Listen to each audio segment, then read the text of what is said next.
Сәлеметсіңдер, отырамын. Сәлеметсіңдер, отырамын. Сәлеметсіңдер, отырамын. Сәлеметсіңдер, отырамын. Сәлеметсіңдер, отырамын. Сәлеметсіңдер, отырамын.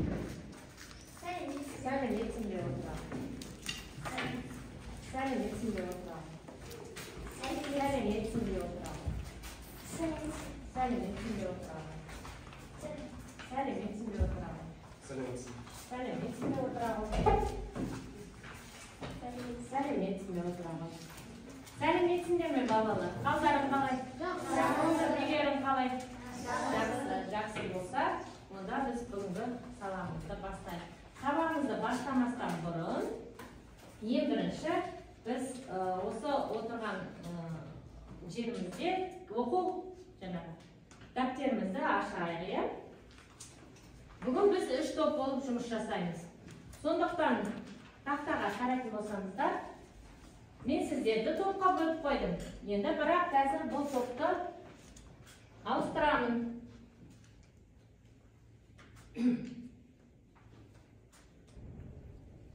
Осы топ бойынша бөлінеміз. Орнымыз ауысты ма? Ауысты, е? Енді осы топ бойынша бөлінеміз. Жаңағы көк түсті ол бізде жомарт тобы. Қызыл түсті. Қызыл түсті. Қандай? Еңбек тобына бөлінеміз. Сары түсті мейірім тобына бөлініп отырамыз.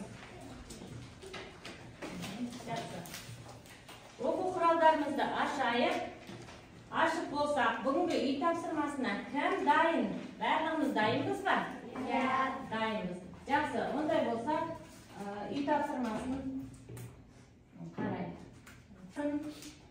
Бірінші сұрағына кім жауап береді? Бізде тақырып қандай тақырып болып еді бірінші? Ыбырай Алтынсарин, Алтынтай жомарт тақырыбы болған болатын, е? Ондай болатын болса, бірінші сұраққа біз кім жауап береді? Аружан. Сұрағын оқи ғой. Әңгіме қандай шығарма? Әңгіме оқиғаны баяндауға негізделген қара сөзбен жазылған көркем шығарма. Өте жақсы. Тексеріп көрейік. Жауабы дұрыс екен, балалар? Дұрыс екен. Ондай болса, екінші сұрақ. Бекфуза. Жомарт сөзіне қалай түсінеміз? Мәрт адам мейірімді, қанат. Жақсы, тексеріп көрейік. Дұрыс па, балалар? Дұрыс, жақсы отыра ғой. Өте жақсы. Үшінші сұраққа кім жауап береді? Манас. Жомарт адамның ойда қандай қасиеттер болу керек деп ойлайсыздар? Жомарт адамның қасиетінде ақкөңіл, мейірімді және көмектесу керек. Жақсы, тексеріп көрейік, балалар. Не дейді?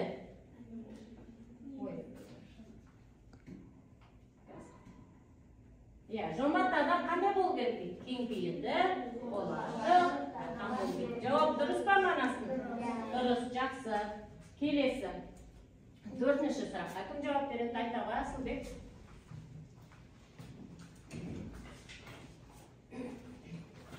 Атымтай жомарт қандай кейіпкер? Атымтай жомарт шығыс халықтарында көп кездесетін жомарт кейіпкер.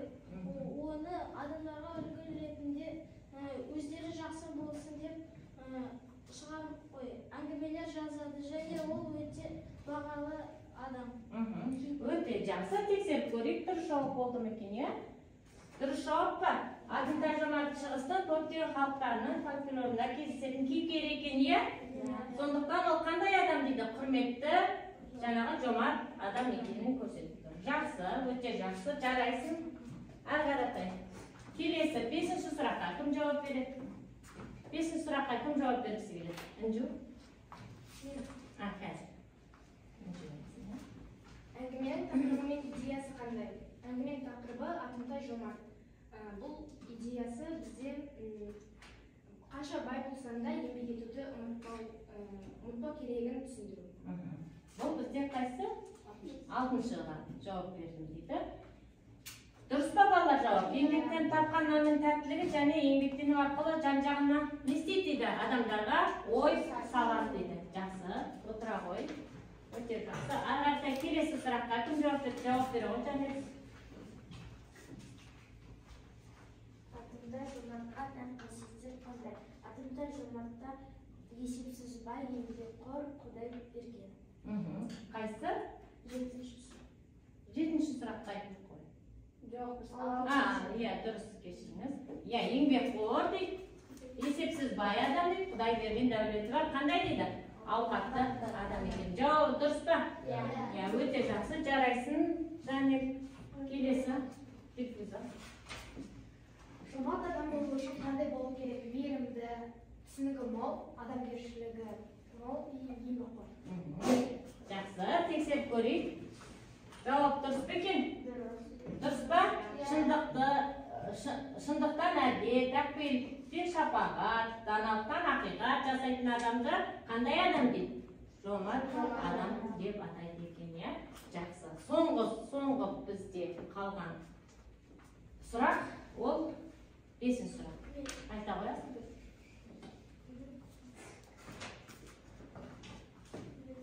Бай болғандықтан неліктен Атымтай Жомарт күнде еңбектенеді? Атымтай Жомарт мен емшек болып, ешқандай жұмысты істей алмай болып қалам деп қорыққан, сол үшін ол адамдарға көмектесіп, жомарт болып, күнде еңбектенген. Яғни жақсы тексеріп көрейік. Жауап дұрыс па екен балалар? Дұрыс, иә, ол бай болса да не істеген? Еңбектенуден қашпаған, еңбек етсең ерінбей, тояды ғалым тіленбей. Өте жақсы, жарайсыңдар балалар, үй тапсырмасына өте жақсы дайындалып келіпсіңдер. Енді бізде келесі тапсырмамыз. Иә, біз жаңа не дедік? Ең бірінші бізде алдарымызда не бар еді бізде? Өзімізді бағалайтын парағымыз бар еді ғой, иә? Сол өзімізді бағалайтын парағымызға аттарыңызды жазып қойыңыздар. Сосын бүгін үй тапсырмасынан жаңағы орындалмаған балалар болса да, жаңағы сұрақтарға осылай толық жауап білемін дейтін балалар болса, жаңағы бізге бағалайсыздар. Міне, сіздерде бағалау парағы тұр. Бірінші сұраққа толық жауап берген болсаңыз, 1 ұпай қоясыздар. Барлық жаңағы сұрақтарға толық жауап берген десеңіз 1 ұпай, барлығы неше ұпай? 2 ұпай қойып бағалап шығамыз. Жақсы балалар. Қойдыңыздар ма? Иә. Қойды. Келесі, ары қаратай. Енді бүгінгі біздің сабағымыздың, жаңа сабағымыздың тақырыбы, ол Ыбырай Алтынсариннің Атымтай Жомарт әңгімесіндегі жомарттық пен сарандық сөзінің мағынасын ашу. Иә? Жақсы. Бүгінгі сабағымыздың біздің мақсаты 5-2-1-1 әдеби шығармадағы екі нәрсені салыстырып суреттеулер мен қарама-қарсы суреттеулерді не істейміз? Табамыз.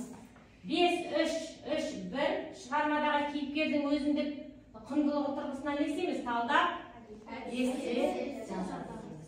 Түсінікті ма? Біздің бүгінгі мақсатымыз осы екен. Ары қаратай, ондай болса, алдымызда біз міне жаңа топқа бөлініп алдық, иә? Топтық жұмысты екі түрлі түсініктеме күнделік әдісі бойынша жасаймыз. Бірінші топ бізде жомарт тобы. Жомарт тобы, иә? Топ түсті. Сіздерге берілген тапсырма үзінді беріледі, пікір және мінездеме. Мынау қағазда сіздерге жазылған үзінді берілген. Жаңа 4 түрлі себеп бар деді ғой, иә? Осы 4 түрлі себептің мағынасын ашамыз. Одан кейінгі екінші топ. Бізде мейірім тобы.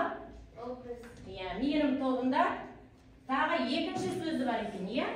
Мейірім тобында. Міне, екінші сол сөйлемін мағынасын ашып жазамыз. Себептерін. Одан әрі бізде үшінші тобымыз бар. Ол қандай топ еді? Еңбек тобы. Еңбек тобы міне жаңағы үшінші сөйлемнің мағынасын ашып жазады екенбіз, иә? Бұл жерге пікір жазамыз және мінездеме жазамыз. Кітаптарыңыздың кедергі жасаса, менің қартаның шет жағына қойып қойыңыздар.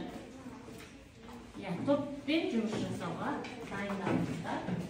Оқыңыздар, мына берген біреуін қаттырақ оқып түсініп алып. Ол кітаптарда бар сіздерде, иә? Кітаптарда бар. Кітаптарда бар. Сіздерге уақыт берем. Не бірінші мына қараңыздаршы, балалар, сіздер бұл тапсырманы орындағанда мына дискрипторға назар аударыңыздар. Сіздер үзіндіні, жаңағы берілген үзіндіні түсініп оқисыздар, жақсылап тұрып, одан кейін өз пікірлеріңізді жазасыздар. 1 ұпай мінездеме береміз, бұл 1 ұпай, иә? Сондықтан осы тапсырманы орындаймыз. Уақыт кетті, 3 минут уақыт береміз. Оқып аламыз, топқа қосып отырамыз, иә балалар? Кітапта сіздерде бар, 4 түрлі сөйлем.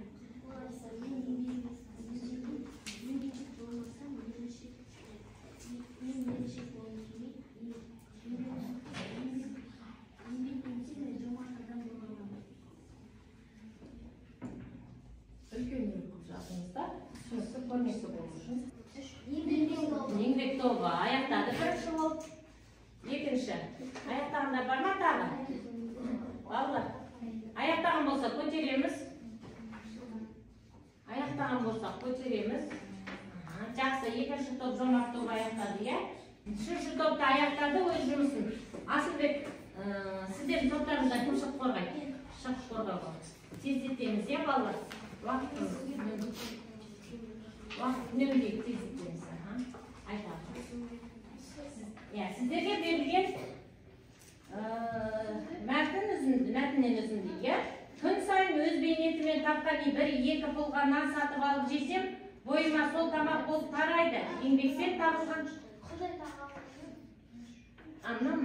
Құдай тағаланың берген дәулетін өзім сынып, тиісті орындарына жаратпай, көбісін өзім ішіп, жеп, өзім тұтынсам мал берген есіне күнәлі болармын деп қорқамын дейді. Оған пікірлеріңіз қандай? Атымтай Жомарт дұрыс ойланып жасайды. Өйткені ол өз байлығын, өз малын дұрыс жерлерге бермесе, өзін ғана жеп тұтынса, сонда ол мал берген иесіне күнәлі боламын деп қорқады. Өте жақсы. Осы елде Атымтай Жомартқа осындай мінездеме беруге болады. Осы елде ол жомарт, қанағатшыл және қолы ашық болып өзін көрсетіп жатыр. Өте жақсы, Леон. Ой, келесі екінші топтар.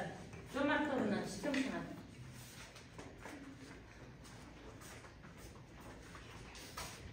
Қане, тездетейік. Сіздерде Жомарт тобы ғой, иә? Күн сайын өз бетіммен тапқан 1-2 пұлға нан сатып алып жесем, бойыма сол тамақ болып тарайды. Еңбекпен табылған дәмді, тәттілігі сіңімді болады екен дейді.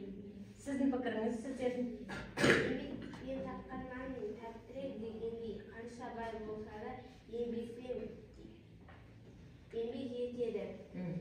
Жалқау болып кетуден қорқады. Мінездеме. Атымтай Жомарт еңбекқор, мейірімді, әділ, жомарт, қанағатшыл адам. Өте жақсы. Рахмет сіздердің топтарыңызға. Кәне үшінші топтар. Мейірім тобы. Кім шығады? Әдемі ат, асыл киім, асқан дәулетті, өне бойына әдет етсең, көңілге жел кіргізеді. Сол желкен көңілмен өзімнен терезесі төмен бейшаралардан жиреніп, көз алмай, киім-киімге жәрдем беруді ұмытады деп қорқады екен. Ал сіздер пікірлеріңіз қандай? Атымтай Жомарт қорқаны өзінің адамгершілігін, жігерлігін жоғары ала деп жоғалтып аларым деп қорқады, иә? Мінездеме қандай берді? Атымтай Жомарт еңбекқор, есепбай және мейірімді. Жақсы, өте жақсы. Отыра қой. Іліп қойымыз, арзы тақтаға дейміз. Балалар, өздерімізді бағалаймыз. Қалай топта жұмыс жасадық, өзімізді бағалаймыз. Тездетеміз. Мен дұрыс жасадыңдар деп сендерді қолдаймын. Сендер дұрыс жасадыңдар деп мен сендерді қолдаймын. Бірінші топтық жұмыс өте жақсы жүрді. Жарайсыңдар. Ондай болса екінші топ. Бағаладық па өзімізді, балалар? Бағалады. Ондай болса екінші тапсырмамыз біздің жұптық жұмыс болады. Бәріміз тақтаға қарайық. Атымтай Жомарт қандай кейіпкер? Оның бойындағы қасиеттерін тауып, әрекетімен дәлелдеңдер. Мен сіздерге мына қағазды жұпқа таратамын. Осы қағазда жазылған әрекеттерді жұп болып жұмыс жасайсыз.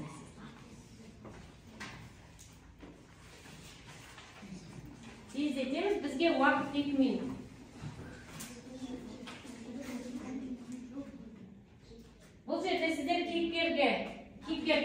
қасиеттерін жазасыздар, әрекетін. Дескриптор сіздерде кейіпкердің қасиеттерін анықтайсыздар, кейіпкердің бойындағы қасиеттерді не істейсіздер? Әрекет арқылы дәлелдейсіздер. Жұппен. Болды. Жинақтайық, болды. Жақсы. Жантөре, сіздер болсаңыздар жұмыстарыңызды алдарыңыздағы топпен алмасасыздар. Жұппен алмасасыздар, жұппен алмасыңыздар. Сіздер мұна жұптықын бағалайсыздар, сіздер мұна жұптықын бағалайсыздар. Солай ма? Сіздерге де солай. Мұна алмастырасыздар, келесі қарсы жұпқа. Сіздердікін мұна жұп бағала келеді. Яғни балалар тездетеміз. Жоқ, мұнан, жұпқа, қарсы жұбыңызға беріңіз, жасаған жұмыстарыңызды. Кәне бағалаймыз балалар. Міне, қалай бағалау керек екенін. Кейіпкердің қасиеттерін анықтады ма? Жұптарыңыз. Кейіпкер бойындағы қасиеттерді әрекет арқылы дәлелдеді ме? Дұрыс па? Дұрыс па? Дұрыс, бал береміз. Неше бал береміз, ұпай? 2. Жазып қойыңыздар екеніне. Бағалау парақтарына жазып отырыңдар. 2 ұпай болса, 2 ұпай деп жазып отырыңдар. 3-ші тапсырма, 2-ші тапсырма. Жақсы балалар, бағалау парағына жазыңыздар ма? Міне, болды ұпай, Болды, аяқтайық дейді. Балалар болды ғой? Болды қой, Енді орнымыздан тұрып кішкене бір серпілу сәтін жасап, бойымызды жазып алайық. Кәне, келіңіз. Кәне балалар. 1, 2, 3. Жоғары қарап күн көрдім, төмен қарап жер көрдім. Оңға, солға бұрылып, еңбегімді көрдім. Тағы қайталар. Жоғары қарап күн көрдім, төмен қарап жер көрдім. Оңға, солға бұрылып, еңбегімді көрдім. Жақсы ма? Кішкене серіп қалдық па? Отырайық. Бізде келесі тапсырмамыз балалар, жеке жұмыс. Жеке жұмыс, ол ойлан, зерделе деген тақырыпта болады. Бұл жерде сіздер жомарттық пен біздің бүгін сабағымыз сараңдық туралы ғой. Сондықтан адам бойындағы қасиет және жомарттықтың мағынасы, жомарттық сөзінің мағынасы қандай ашып жазасыздар. 1 не болмаса 2 мақал мәтел қаншалықты білесіздер, соны жазасыздар. Тездетейік, өйткені уақытын шектеулі болып қалмасын.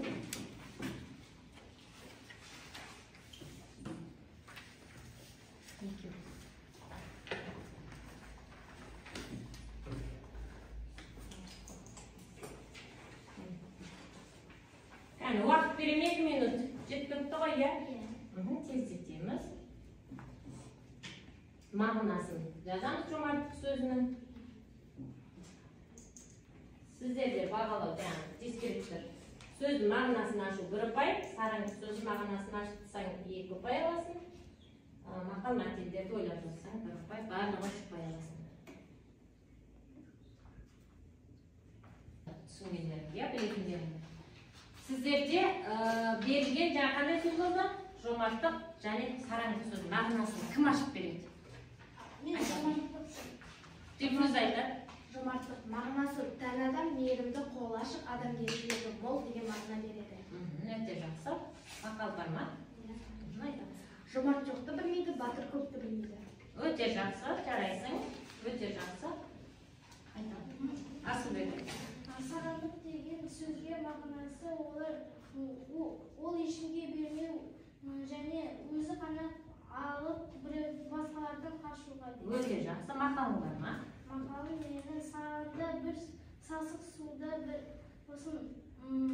күншіл сорлы көре алмай өледі, ал сараң сорлы бере алмай өледі. Сараң сорлы бере алмай өледі. Өте жақсы, жарайсың. Тағы да айтады, Жомарттық мағынасы бар, бірақ та еңбекқор және мейірімді адам.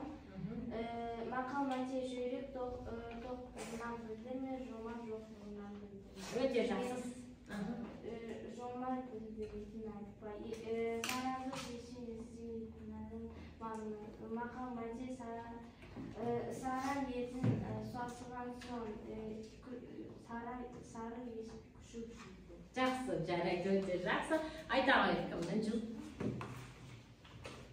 Жомарттық сөзінің мағынасы қол ашық, мейірімді, қанағатшыл адам. Мақал-мәтел. Адамның жаманы мылжың, жақсысы жомарт. Жомарт бергенін айтпайды. Жақсы, өте жақсы. Нұрсұлтан айтшы. Сабаққа барғандан айтпады. Жомарттық сөзі қолы ашық адам, мейірімді, еңбекшіл адам деген мағынаны білдіреді. Өте жақсы. Сағынышпен қолы қатты қызғаншақ және де ешқандай Іші тағы. іші тағы. Жақсы, өте жақсы айта ғой. Жомарттық сөз жақсы, еңбекқор, мақтаншақ емес. Мақал-мәтел. Еңбегімен ері сыйлау, еңбегімен жері сыйлау. Еңбегіне қарай құрмет, жасыны қағайсың. Жақсы, рахмет. Дұрыс жасадыңдар, мен сендерді қолдаймын. Өте жақсы. Оқисың ба еңбек оқиды, біреуін ғана оқиды. Жомарттың мағынасы жомарт деген ол адамдардың көмектесі және еңбектен мақал-мәтел берген жомарт емес, алған жомарт. Жақсы, өте жақсы. Балалар тағы да, енді бағалаймыз өз-өзімізді. Жомарттық сөз мағынасын ашсақ 1 ұпай, сараңдық сөз мағынасын ашсақ 1 ұпай, мақал-мәтелге 1 ұпай. Кәді тез бағалап шығайық. Бағалау қойдыңыз ба? Жақсы, ондай болса, балалар бүгінгі сабағымызды қорытындылай келе, мен мынау Атымтай Жомарттың істеген іс-әрекеттерін өздеріңіз оқыңыздар ғой, оның кісінің қандай адам болғанын, қандай адам болып жүргенін өмірде, кімдерге сабақ үлгі болатын өздеріңізге белгілі, қандай адамдарға. Сондықтан міне Атымтай Жомарттың әрекетін қалай бағалар едіңдер дегенді 4 сөйлем әдісімен менің ойымша себебі, мысалы деп қорытындылайтын болсам деп бір сөйлеммен жазып шыға қойсаңыздар. Тез көрейік, бір сөйлемнен оқта қоямын, бір сөйлемнен, сондықтан тездетіп жазып шығарым.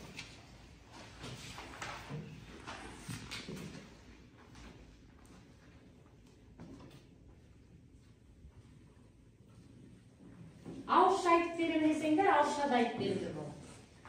Уақытын өту үшін. Кәне Асылбек, айта қойшы. Мен ойымша Атымтай Жомарт өте жомарт адам, себебі ол басқа адамдарға көмектесіп өзін жаман қармауға тырысады және өз тамағын өзі табады. Мысалы ол мен өз байлығымды өзім алсам және басқаларға көмектеспесем, мен қайырымдылықты ұмытқаламын деп қорқамын тағы да, және мен өз тамағымды таба алмаймын деп қорытындылайтын болсам, Атымтай Жомарт өте жомарт адам. Өте жақсы, рахмет. Кәне Абжан, бар ма сенде? Жазған жоқ, не жаздың? Тағы кімде бар? Менің ойымша Атымтай Жомарт жақсы адам. Себебі ол бай болса да еңбек теңізден қашпады. Мысалы, күн сайын бір мезгілі үстіне ескі-құсқы киімдерін киіп, оның кесін өлшіп тасып жұмыс жасады. Қорытындылайтын болсам, еңбектеніп тауып жеген нан тәтті дер еді. Өте жақсы, балалар. Жақсы. Ондай болатын болса, балалар қараңыздаршы. Үйге тапсырма, жаңағы 4 сөйлем әдісін жалғастыру арқылы үйге еңбек мұратқа жеткізер тақырыбында не жазамыз? Эссе жазып келеді екенбіз. Сондықтан бүгінгі сабағымызды қорытындылай келе, Атымтай Жомарттың еңбекқор адам екенін көруге болады. Ол кісінің еңбекпен тауып жеген нанның тәттілігін адамның бойына сіңіруге болады. Міне сондықтан осы сабақта қандай ой түйіндедіңіздер, нені түсіндіңіздер? Айта алмаймын. Нені түсіндіңіздер? Адам қанша бай болса да еңбек етуді ұмытпау керек. Өте жақсы. Адам қанша бай болса да ол не еңбекшіл және де бай екенін білдіреді. Қанағатшыл өмірде. Ал, айтамын, сіздерді қуаныш қалай ойлайсың? Жәлел қалай ойлайсың? Айтамын. Менің ойымша Атымтай Жомарттың еңбекқор болып, мейірімді және еңбекқор болды. Сонда адамдар неге сөйлейді екен? Еңбекқорлыққа әкеледі екен, болу керек. Жақсы. Ондай болса, бүгінгі біздің сабағымыздың мақсатына жеттік па? Балалар, жеттік па? Қарама-қарсы суреттеулер таптық па? Таптық. Кейіпкердің өзінің құндылығынан тұрғысынан талдадық па? Талдадық. Осы бойынша естені жаздық па? Төрт сөйлем айтсақ. Ондай болса, балалар өте жақсы, бүгінгі сабаққа өте керемет қатыстыңдар. Мен сендердің әр жасаған жұмыстарыңды дұрыс жасадыңдар. Мен сендерді қолдаймын деп бағалаймын. Өте белсенділік танытқан балалар болды, иә, топта. Болсын, жұпта болсын, жеке жұмыс болсын, міне, осы жасаған жұмыстарың өте жақсы. Сондықтан мен сендерге алманың суретін таратайын. Или әркім өзі алсын мына жерден, иә? Қызыл алма, жасыл алма, сары алма. Балалар ондарынан ал. Жоқ, жазамыз. Бүгінгі сабақтан қалай өтті сабақ? Ұнады ма? Балалар тұрып алыңыздар. Бір-бір сөйлем жаз мына жерге. Бізде бүгін Артынтай Жомарт не істеді? Өзі еңбектену арқылы өмірде өзінің жаңағы тамырын жайды ма? Жайды, иә? Бізде сол сияқты бүгін не істейміз? Сондықтан алдарыңызға таратылған жаңағы алма ағашын. Мен мына жерден бір-екі нені оқығым келіп тұр, жаңағы кері байланыс беретін маған берген. Маған сабақ өте қызықты болды дейді. Өте жақсы. Еңбектің не екенін білдім дейді, еңбектену керек екенін білдім дейді. Өте жақсы.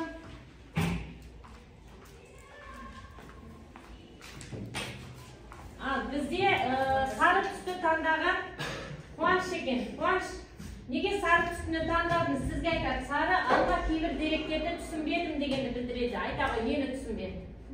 Мысалы, орныңнан тұр. сағындық және де мен көбісі заттарды істеген жоқпын. Мысалы, итарсынасы дексем. Және де Жоқ, сен бүгінгі сабағымызда нені түсінбедің? Сараңдық деген сөз түсінбедің ба? Сараңдық деген балалар қандай сөз еді? Іші тар адам, иә, қолдағы барын ешкіммен бөлгісі келмейтін адамды айтамыз, иә? Иә, қолы қатты адамды айтады. Бағанадан бері соны талдап жатырмыз ғой. Отыра ғой, көп әлі де іздену керек, иә? Үйге барғасын қарастырып көр. Бірақ біз бағанадан осының бәрін талдап айтып түсіндірдік деп ойлаймын. Солай емес пе балалар, иә? Ондай болса, айтып жеңдерші, кім қаншаға өзін бағалады? Бүгін қаншалықты білімді алдық? Неше ұпай маңыз? 10-нан 10 ұпай қойыпты. 10-нан 10. Қанша ұпай жинадыңдар, неге бағаламадыңдар? 10-нан 6, жақсы. 10-нан 9. 10-нан 6, сіздерде. 10-нан 9, жақсы. 10-нан 8 дейді, жақсы. Ал, Қуаныш, сен неше қойдың? Ал, 4 қойдың, иә? Жақсы. Мен саған тағы да ағардай түсіндіруге тырысамын. Түсінікті ғой? Сондықтан балалар, ондай болса, бүгінгі сабағымыз өз мәресіне жетті деп ойлаймын. Сау болыңыздар.